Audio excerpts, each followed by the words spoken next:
25 września 1985 roku. Nowy Jork, Rockefeller Center. Limuzyna z dyplomatycznymi tablicami rejestracyjnymi zatrzymuje się przed głównym wejściem.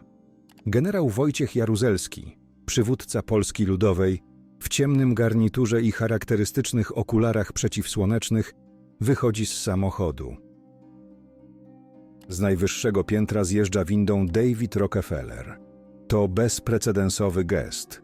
Jeden z najbogatszych ludzi świata osobiście wita komunistycznego generała. Ściskają sobie dłonie. Kamery tego nie rejestrują. Świat o tym spotkaniu dowie się dopiero znacznie później. To rozmowa, o której większość Polaków nie miała pojęcia. Spotkanie, które do dziś budzi kontrowersje i rodzi pytania o przyszłość, która miała nadejść 4 lata później. Pytania, na które być może nigdy nie poznamy pełnych odpowiedzi. Rok 1985. Polska Ludowa znajduje się w głębokim kryzysie gospodarczym i politycznym. 4 lata po wprowadzeniu stanu wojennego kraj pozostaje w międzynarodowej izolacji. Sankcje nałożone przez Stany Zjednoczone pod przywództwem prezydenta Ronalda Reagana paraliżują polską gospodarkę. Liczby są bezlitosne. Inflacja przekracza 15%. Produkt krajowy brutto spada do poziomu -1,5%. Zadłużenie zagraniczne wzrasta do niemal 30 miliardów dolarów. To astronomiczna suma, której Polska nie jest w stanie obsłużyć. Państwo stoi na krawędzi bankructwa. Oszczędności ludności, zarówno złotówkowe, jak i dewizowe, tracą wartość z każdym dniem. Zjawisko inflacyjnego nawisu, czyli zobowiązań państwa do dostarczenia produktów po oficjalnych cenach, pogłębia kryzys. Do końca roku 1985 straty z tego tytułu przekroczą 2 miliardy dolarów. Polska jest odcięta. Zachód stosuje sankcje. Wschód, Związek Radziecki, sam zmaga się z problemami gospodarczymi i nie jest w stanie dalej dotować swojego satelity. Warszawa znajduje się w izolacji, z której nie widać wyjścia.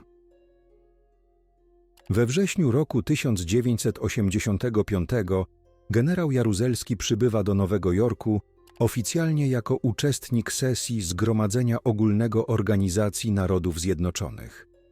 Jego przemówienie na forum Organizacji Narodów Zjednoczonych jest protokolarne, przewidywalne, ale to nie przemówienie jest celem tej wizyty. To spotkanie, które odbywa się z dala od kamer i mikrofonów. Spotkanie, o którym nawet większość delegacji polskiej nie wie. Spotkanie z człowiekiem, który nie sprawuje żadnego oficjalnego urzędu, ale którego wpływy sięgają głęboko do struktur amerykańskiej władzy. 13 grudnia 1981 roku. Niedziela, 6 rano. Z telewizorów w całej Polsce dobiegają słowa generała Jaruzelskiego. Obywatelki i obywatele Polskiej Rzeczypospolitej Ludowej, zwracam się dziś do Was jako żołnierz i jako szef rządu polskiego. Zwracam się do Was w sprawach wagi najwyższej.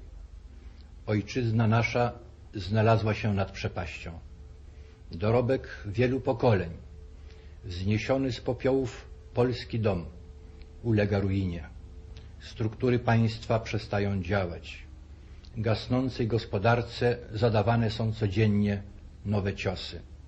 Warunki życia przytłaczają ludzi coraz większym ciężarem. Stan wojenny. Działacze Solidarności zostają internowani w nocy.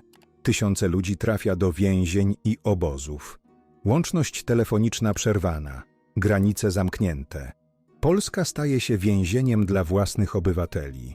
Grudniowa śmierć 9 górników w kopalni Wujek staje się symbolem brutalności nowego reżimu. Polska jest teraz jednym z najbardziej izolowanych krajów bloku wschodniego. Ale dla generała Jaruzelskiego to był jedyny sposób, aby, jak twierdził, uchronić kraj przed interwencją sowiecką. Reakcja Stanów Zjednoczonych jest natychmiastowa i twarda. Prezydent Ronald Reagan, zimny wojownik pierwszej klasy, nie ma wątpliwości. Za wprowadzeniem stanu wojennego stoi Kreml. To Moskwa dyktuje warunki. to Moskwa musi zostać ukarana. 22 grudnia 1981 roku Reagan ogłasza sankcje wobec Polski, ale to dopiero początek. W styczniu 1982 roku kolejne sankcje uderzają w Związek Radziecki. Blokada kredytów, zakaz transferu technologii, zakaz współpracy przy projekcie gazociągu syberyjskiego. Waszyngton prowadzi ekonomiczną wojnę. Europejczycy są zaniepokojeni. Margaret Thatcher, François Mitterrand, Helmut Kohl – wszyscy mają własne interesy gospodarcze związane ze Związkiem Sowieckim. Wielomiliardowe kontrakty wiszą w powietrzu. Ale Reagan nie ustępuje. Dla niego Polonia amerykańska liczy się więcej niż europejskie kontrakty. A potem następuje dramat personalny. Romuald Spasowski, ambasador PRL w Waszyngtonie, w Wigilię Bożego Narodzenia 1981 roku ucieka ze swojej placówki. Prosi o azyl polityczny, zabiera ze sobą dokumenty, zabiera tajemnice. Spasowski publicznie potępia stan wojenny. Mówi amerykańskim mediom o kulisach decyzji. O tym, że Jaruzelski działał pod presją Moskwy. O tym, że alternatywą była interwencja wojsk Układu Warszawskiego. Ameryka słucha. Polska płacze. Parę miesięcy później scenariusz się powtarza. Zdzisław Rurasz, ambasador w Japonii, również ucieka. Również prosi o azyl. Również zabiera dokumenty. Warszawa traci nie tylko swoich przedstawicieli. Traci twarz. Traci zaufanie. Ale najdotkliwsza jest blokada finansowa. Polska chce przystąpić do Międzynarodowego Funduszu Walutowego. To jedyna droga do kredytów stabilizacyjnych. Jedyna nadzieja na przetrwanie gospodarki. Amerykanie mówią nie. Dopóki nie spełnicie 3 warunków, nie ma rozmowy. 3 warunki stają się mantrą powtarzaną przez wszystkich zachodnich przywódców. Zniesienie stanu wojennego, zwolnienie więźniów politycznych, ponowna legalizacja Solidarności. Generał Jaruzelski wie, że znajduje się w pułapce. Stanu wojennego nie może znieść zbyt szybko. Moskwa będzie niezadowolona. Ale jeśli go nie zniesie, Zachód nie złagodzi sankcji. Więźniów politycznych można uwolnić, ale wtedy Solidarność znowu podniesie głowę. A legalizacja Solidarności? To równałoby się z politycznym samobójstwem jego reżimu. I wtedy, w marcu 1985 roku, dochodzi do zmiany warty w Moskwie. Nowym sekretarzem generalnym KPZR zostaje Michaił Gorbaczow. Młody, energiczny, mówiący o pierjestrojce i głasności, o przebudowie i jawności. Gorbaczow ma jasny przekaz dla satelitów. Koniec z dotowaniem waszych nieefektywnych gospodarek. Musicie sami przeprowadzić reformy. Możecie eksperymentować. Są różne drogi do socjalizmu. Nie będziemy wam mówić, jak macie żyć. Te słowa docierają do Jaruzelskiego nie tylko przez oficjalne kanały. Polski kontrwywiad wykrada depesze z amerykańskich konsulatów w Krakowie i Poznaniu. Depesze pełne analiz sytuacji w Związku Radzieckim. Amerykanie piszą wprost: gospodarka sowiecka się rozpada. Imperium Wschodu nie przetrwa w obecnej formie. To okazja, której nie możemy zmarnować. Jaruzelski czyta te raporty, rozumie. Moskwa odpuszcza. Ameryka czeka. Europa milczy. Nadszedł czas, aby podjąć decyzję. Czas, aby zaryzykować.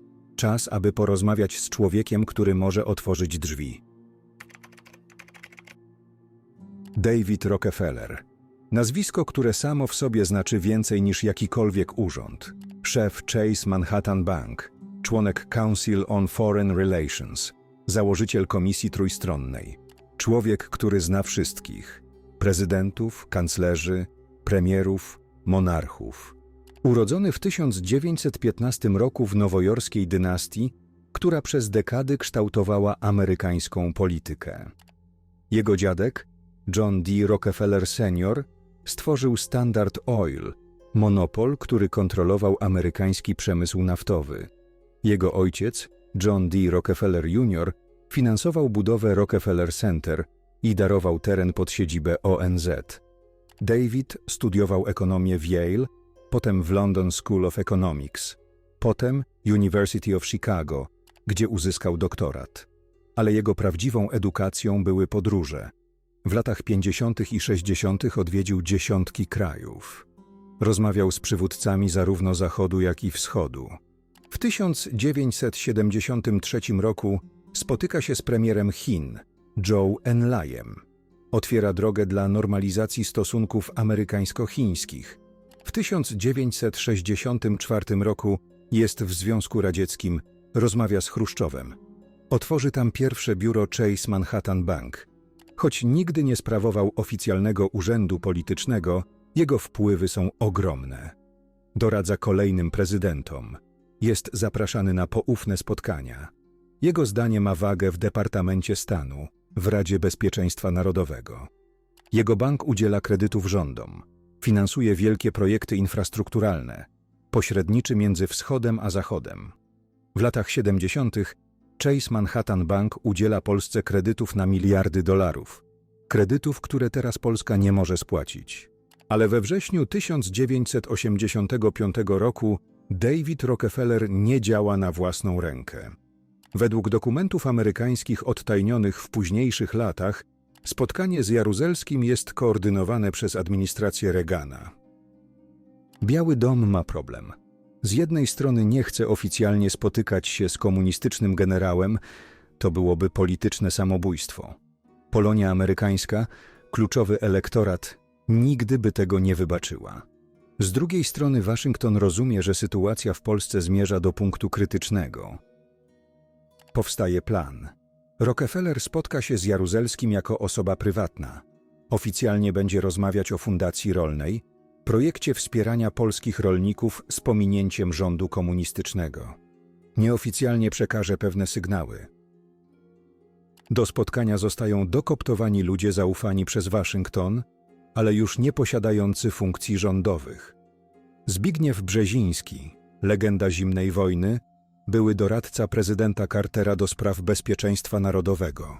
Urodzony w Warszawie, znający język polski, rozumiejący mentalność polskiej elity. Lawrence Eagleburger, karierowiec z Departamentu Stanu, który właśnie odszedł na stanowisko w prywatnej firmie konsultingowej. Jeszcze miesiąc temu zajmował się polityką wobec Europy Wschodniej. Zna każdy szczegół. Rockefeller dostaje briefing z Białego Domu. Nie jest to oficjalne polecenie, ale sugestia. Lista tematów do poruszenia. Lista sygnałów do przekazania. Wszystko nieoficjalnie. Wszystko z zachowaniem pozorów prywatnego spotkania. Jaruzelski również wie, że to spotkanie to coś więcej niż kurtuazyjne spotkanie dwóch starszych panów. To test. To sądowanie terenu. To sprawdzanie, czy jest jeszcze szansa na wyjście z impasu. 25 września 1985 roku. Nowy Jork budzi się powoli, ale w Rockefeller Center już od wczesnego rana trwają przygotowania. Ochrona sprawdza salę. Asystenci przygotowują dokumenty. Tłumacze czekają w gotowości. Około 11:00 Jaruzelski z niewielką grupą doradców wyrusza z hotelu. Konwój samochodów mknie przez Manhattan. Generał jest milczący, zamyślony. Jak to możliwe, że może to być najważniejsza rozmowa w jego życiu? David Rockefeller, 70-letni miliarder, osobiście zjeżdża na parter, aby przywitać gościa. To gest symboliczny. To pokazanie, że ta rozmowa jest ważna, że Jaruzelski nie jest traktowany jako petent, ale jako partner. Wchodzą do sali konferencyjnej. Są tylko 4 osoby. Jaruzelski, Rockefeller, polski tłumacz i asystentka Rockefellera, która będzie sporządzać notatki. Drzwi się zamykają.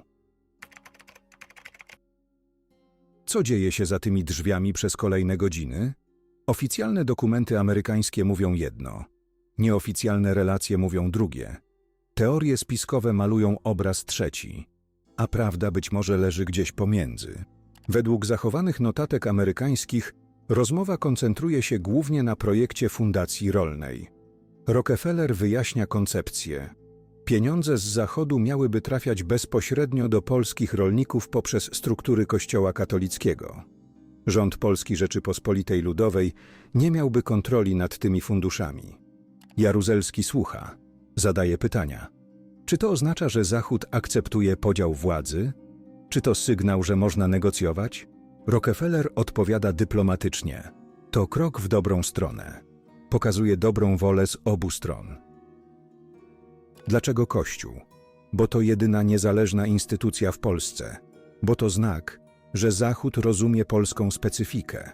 Bo Kościół ma zaufanie społeczne, którego rząd komunistyczny nie ma i nigdy mieć nie będzie. Ale fundacja rolna to tylko pretekst. Prawdziwy temat rozmowy to polityka. Iglburger i Brzeziński, którzy dołączają później na obiedzie, przedstawiają jasno amerykańskie oczekiwania. Te same 3 warunki, które Reagan formułuje publicznie. Jaruzelski tłumaczy swoją pozycję. Stan wojenny był koniecznością. Alternatywą była sowiecka interwencja. Kolejny Budapeszt z 1956 roku. Kolejna Praga z 1968 roku. Chyba że Zachód wolałby sowieckie czołgi w Warszawie. Rockefeller słucha, ale nie ustępuje. Rozumiemy pańskie dylematy, generale. Ale fakty są takie, że Zachód nie może otwarcie wspierać reżimu, który internuje własnych obywateli. Opinia publiczna tego nie zaakceptuje. Jaruzelski pyta, co jeśli zniesiemy stan wojenny? Co jeśli zwolnimy większość internowanych? Czy wtedy Zachód będzie gotów rozmawiać? Rockefeller odpowiada ostrożnie, to byłby dobry początek. Moglibyśmy wtedy zacząć dyskutować o kredytach, o członkostwie Polski w Międzynarodowym Funduszu Walutowym, o dostępie do zachodnich rynków kapitałowych. Godziny mijają. Rozmowa schodzi na tematy bardziej szczegółowe. Jak można by zorganizować proces reform? Jakie kroki byłyby akceptowalne dla obu stron? Ale istnieje też inna wersja. Wersja, której nie znajdziemy w oficjalnych dokumentach. Wersja przekazywana szeptem, publikowana w internecie, cytowana przez niektórych historyków i publicystów. Według tej wersji prawdziwy temat rozmowy to przyszłość, nie tylko Polski, ale całego bloku wschodniego. Rockefeller miałby przekazać Jaruzelskiemu, że Zachód jest gotowy zaakceptować transformację ustrojową w Polsce, ale pod pewnymi warunkami. Komuniści muszą dostać gwarancję bezkarności. Żadnych procesów, żadnych rozliczeń, żadnych trybunałów. Przeszłość pozostaje w przeszłości. Przekształcenia własnościowe muszą odbywać się według zasad zachodniej ekonomii. Prywatyzacja państwowych przedsiębiorstw, otwarcie na zagraniczny kapitał, liberalizacja gospodarki. Kluczowe stanowiska w Nowej Polsce, w gospodarce, w mediach, w administracji muszą objąć ludzie akceptowalni dla Zachodu. Ludzie wykształceni w zachodnich uczelniach. Ludzie myślący po zachodniemu. Czy taka rozmowa mogła się odbyć? Czy jeden generał i jeden miliarder mogliby zaplanować transformację całego kraju? Czy to możliwe, że przyszłość Polski została zdecydowana w jednym pokoju w Nowym Jorku? Historycy są sceptyczni. Dr Tomasz Kozłowski, który przebadał wszystkie dostępne dokumenty, mówi wprost: nie ma żadnych dowodów na takie spiski. Oficjalne notatki są nudne, techniczne, dotyczą fundacji rolnej i ogólnych warunków normalizacji. Ale przeciwnicy tej wersji odpowiadają: a gdzie są pozostałe dokumenty? Gdzie są notatki z rozmowy w 4 oczy? Gdzie są polskie zapisy? Dlaczego tak wiele materiałów z tego okresu nadal jest utajnionych? Jest jeszcze jedna możliwa wersja tego, o czym rozmawiano. Wersja, która koncentruje się na ekonomii, bo Rockefeller przede wszystkim jest bankierem, a Jaruzelski przede wszystkim potrzebuje pieniędzy. W latach 70. Chase Manhattan Bank udzielił Polsce kredytów na miliardy dolarów. Te kredyty finansowały budowę fabryk, zakup zachodniej technologii, import dóbr konsumpcyjnych. Edward Gierek budował drugą Polskę na zachodnie pieniądze. Ale teraz Polska nie płaci. Nie może płacić. Zadłużenie przekracza możliwości gospodarki. Co ma zrobić bank? Ogłosić bankructwo Polski? To oznaczałoby ogromne straty dla zachodnich wierzycieli. Może istnieje inne rozwiązanie. Restrukturyzacja długu. Rozłożenie spłaty na dziesiątki lat. ale w zamian przeprowadzenie reform gospodarczych według zachodnich recept.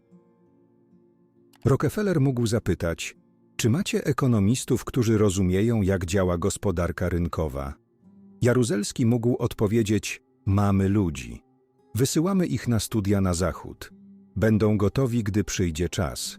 I rzeczywiście, 4 lata później Leszek Balcerowicz, ekonomista, który studiował na Zachodzie, który znał teorie monetarystyczne, wprowadzi plan szokowej terapii. Plan, który zmieni polską gospodarkę. Czy to przypadek? Czy to była konsekwencja długofalowych ustaleń? Odrzućmy spekulacje. Skoncentrujmy się na faktach. Co wiemy na pewno o tym spotkaniu? Po pierwsze, spotkanie trwało kilka godzin. Najpierw rozmowa w 4 osoby, później obiad z szerszą grupą. Po drugie, obecni byli Zbigniew Brzeziński i Lawrence Iglbarger, ludzie doskonale znający politykę wobec Polski. Po trzecie, tydzień później Jaruzelski wraca do Warszawy i zaczyna stopniowo łagodzić represje. W kolejnych miesiącach zwolniona zostaje większość internowanych. Po czwarte, w 1986 roku Polska zostaje przyjęta do Międzynarodowego Funduszu Walutowego. Zostaje otwarta droga do kredytów stabilizacyjnych. Po piąte, w kolejnych latach następuje stopniowa normalizacja stosunków między Polską a Zachodem.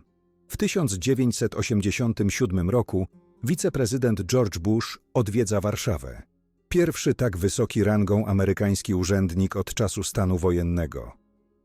I wreszcie po szóste, w 1989 roku przy okrągłym stole negocjowane są warunki transformacji. Komuniści oddają władzę, ale nikt z nich nie trafia do więzienia. Nie ma procesów, nie ma rozliczeń. Czy to przypadek? Czy to realizacja ustaleń sprzed 4 lat? Rok 1989. Okrągły stół. Częściowo wolne wybory.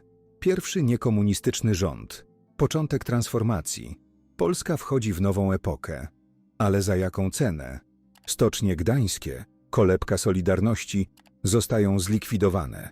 Huty na Śląsku zamknięte. Kopalnie wyprzedane lub zamknięte. Cały przemysł ciężki, duma gierkowskiej Polski, przestaje istnieć. W to miejsce wchodzą zachodnie firmy. Kupują polskie przedsiębiorstwa za ułamek ich wartości. Proceder nazywany jest prywatyzacją. Krytycy nazywają to grabieżą. Zwolennicy – konieczną modernizacją. Plan Balcerowicza. Szokowa terapia. Uwolnienie cen. Likwidacja subsydiów. Otwarcie na import. W ciągu kilku miesięcy inflacja sięga setek procent. Oszczędności Polaków topnieją. Ale gospodarka zaczyna funkcjonować według rynkowych zasad. Miliony ludzi tracą pracę. Całe miasta podupadają, bo ich jedyna fabryka została zamknięta. Młodzi, wykształceni ludzie wyjeżdżają za granicę w poszukiwaniu lepszego życia. Ale jednocześnie powstaje gospodarka rynkowa. Powstają polskie firmy. Rozwija się sektor usług. Otwierają się sklepy. Do Polski napływają zachodnie towary. Standard życia, przynajmniej w dużych miastach, zaczyna rosnąć. Kto na tym zyskał? Niektórzy twierdzą, że to właśnie byli funkcjonariusze służb bezpieczeństwa PRL. To oni mieli kontakty.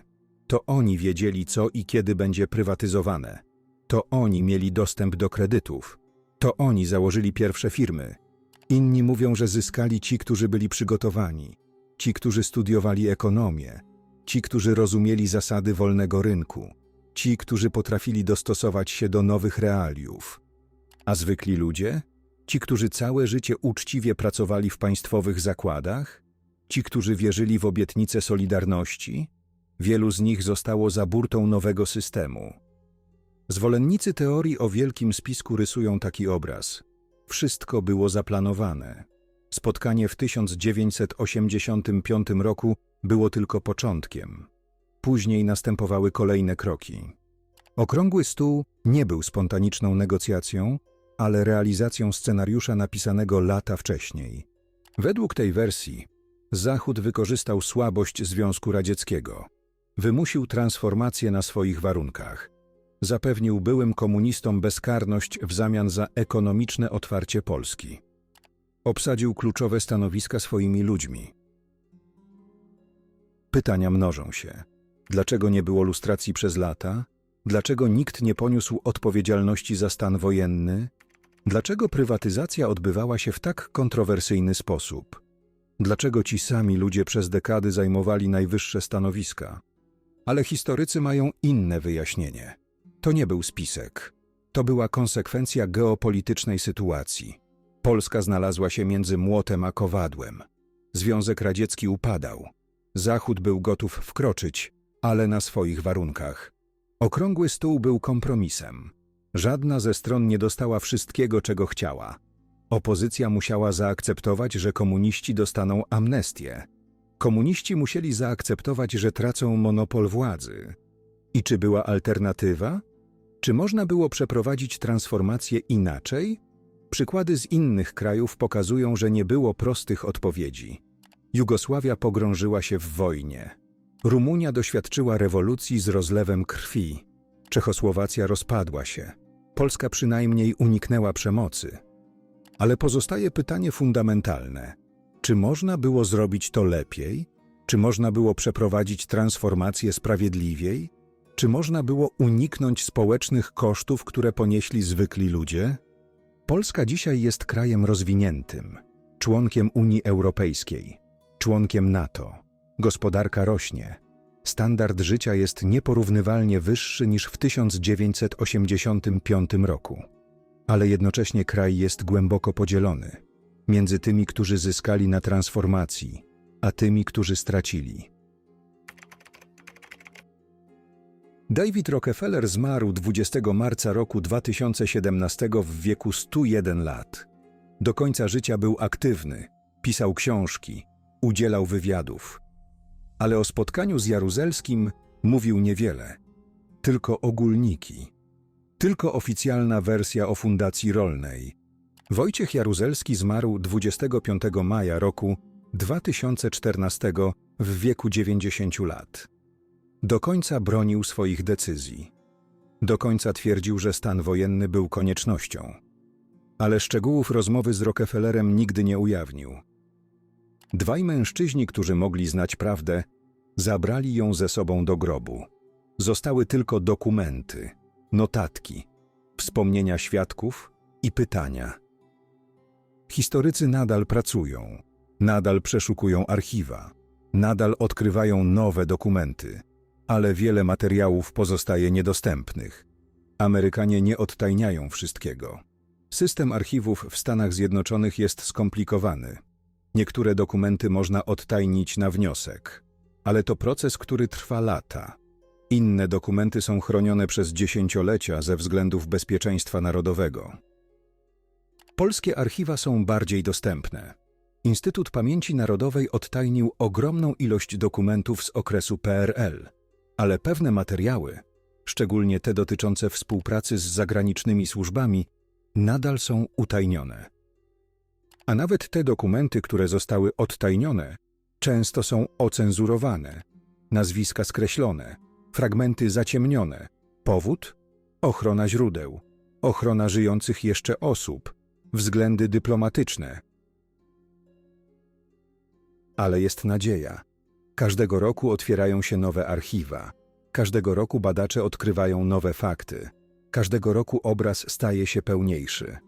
Dr Tomasz Kozłowski, którego badania cytowaliśmy, nie jest sam. Jest cała generacja młodych historyków, którzy nie boją się zadawać trudnych pytań, którzy nie przyjmują niczego na wiarę, którzy weryfikują każdy fakt. Oni będą kopać głębiej, oni będą stawiać niewygodne pytania, oni będą domagać się odpowiedzi, bo historia nie może opierać się na mitach, historia musi opierać się na faktach. Ale nawet jeśli nigdy nie poznamy pełnej prawdy o spotkaniu z września 1985 roku, możemy wyciągnąć pewne lekcje. Wielkie decyzje polityczne mają konsekwencje dla zwykłych ludzi. Kiedy generałowie i miliarderzy rozmawiają o gospodarce, to nie są abstrakcyjne liczby. To czyjeś miejsca pracy, czyjeś oszczędności, czyjeś przyszłości. W demokracji obywatele mają prawo wiedzieć, mają prawo znać prawdę o decyzjach, które kształtują ich życie. Tajność czasem jest konieczna, ale nie może trwać wiecznie. Każde pokolenie ma obowiązek zadawać pytania, nie akceptować oficjalnych wersji bez sprawdzenia, nie wierzyć w teorie spiskowe bez dowodów, ale też nie akceptować biernie tego, co mówią władze. 25 września 1985 roku. Spotkanie, które trwało kilka godzin. Rozmowa między generałem a miliarderem. Czy zmieniła bieg historii? Czy była tylko jednym z wielu spotkań dyplomatycznych, które nie miały większego znaczenia? Nie znamy pełnej odpowiedzi.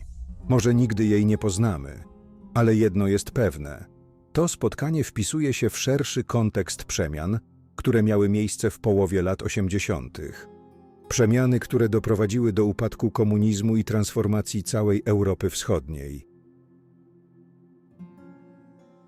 Historia nie jest czarno-biała. Nie dzieli się na dobrych i złych, na bohaterów i zdrajców. Historia jest złożona, pełna niuansów, pełna trudnych wyborów i moralnych dylematów. Czy Jaruzelski był zdrajcą, który sprzedał Polskę za obietnicę bezkarności? Czy był realistą, który rozumiał, że nie ma innego wyjścia?